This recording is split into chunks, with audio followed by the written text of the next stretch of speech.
Oke, sebelumnya perkenalkan, nama saya Yuta Mamalia dengan NIM 1032416.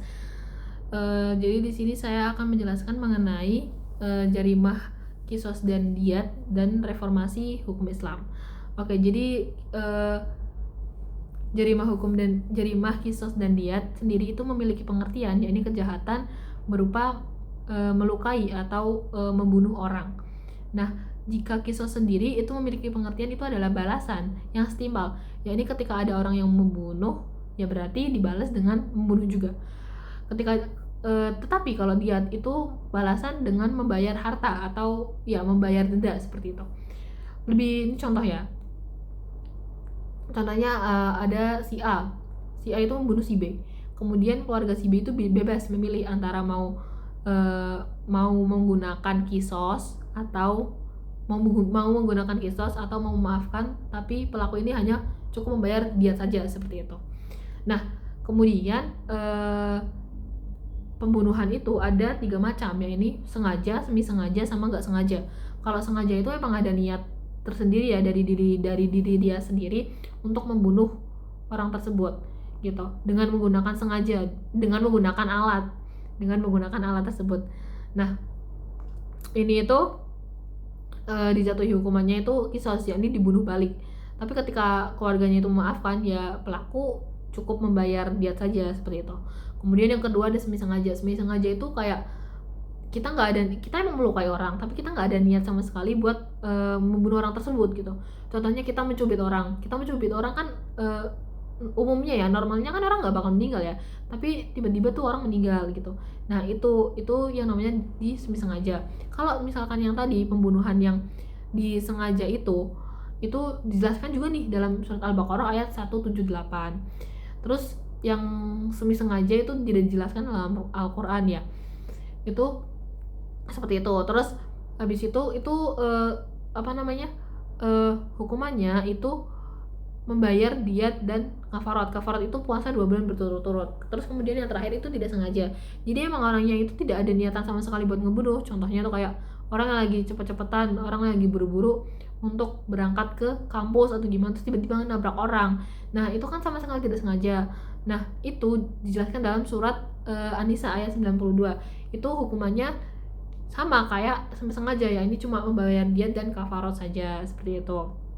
Nah, terus untuk apa sih manfaat dari hukuman atau balasan dari ini, atau manfaat dari kisos dan diat ini? Itu ya untuk pertama itu melindungi nyawa manusia ya yang pastinya.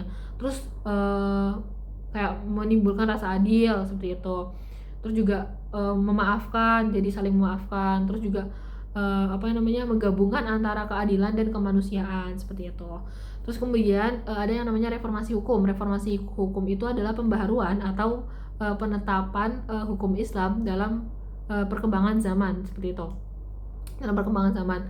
Nah, terus ada yang namanya positivisasi hukum. Itu adalah memasukkan aturan-aturan hukum Islam ke dalam hukum pemerintah. Jadi tidak cuma orang Islam doang, tidak cuma umat Muslim, tetapi juga semuanya itu diakui secara resmi di negara seperti itu, di hukum. Nah, kemudian ada beberapa contoh ya. Contohnya itu seperti pernikahan. Pernikahan itu kan perkawinan ya. Perkawinan itu kan diambil dari hukum Islam, kemudian ditulis di hukum pemerintah, ya ini tentang Undang-Undang tentang Perkawinan nomor 1 tahun 1974 seperti itu. Nah, ada beberapa bentuk reformasi atau pembaharuan yang telah dilakukan. Yang pertama itu perkawinan. Ya seperti yang kalian tahu, dulu perkawinan itu tidak perlu, kalau misalkan ada orang yang mau kawin itu tidak perlu ditulis dalam negara gitu. Nah, sekarang itu kalau misalkan ada orang kawin itu harus ditulis di dalam aturan negara. Dan ada ketentuan juga kan, kayak syarat-syarat umur orang yang menikah, terus juga tentang hak waris, terus juga mengenai talak menalak, mengenai pembagian harta seperti itu tuh sudah diatur karena beda sekali. Kemudian ada yang namanya waris. Dulu tuh warisan laki-laki dan perempuan itu beda. Laki-laki itu biasanya lebih banyak dari perempuan, 2 kali lipatnya, karena laki-laki kan bekerja ya gitu, kayak jadi tulang punggung keluarga, jadi lebih banyak. Tapi di zaman sekarang itu kan yang kerja keras itu nggak cuma laki-laki ya, jadi perempuan itu juga bekerja keras. Nah makanya ini tuh reformasi ini tuh diperlukan, jadi kayak bisa dilakukan dengan kayak musyawarah baiknya tuh gimana gitu, biar adil tuh gimana, seperti itu. Terus kemudian ada yang namanya wakaf. Wakaf itu nggak selalu soal tanah ataupun itu ya kayak bangunan gitu ya. Wakaf tuh dikelola sama Basnas gitu. Itu tuh bisa buat pendidikan, terus juga buat usaha sosial, rumah sakit gitu-gitu, dan yang lain-lain seperti itu. Terus ada yang namanya itu yang zakat.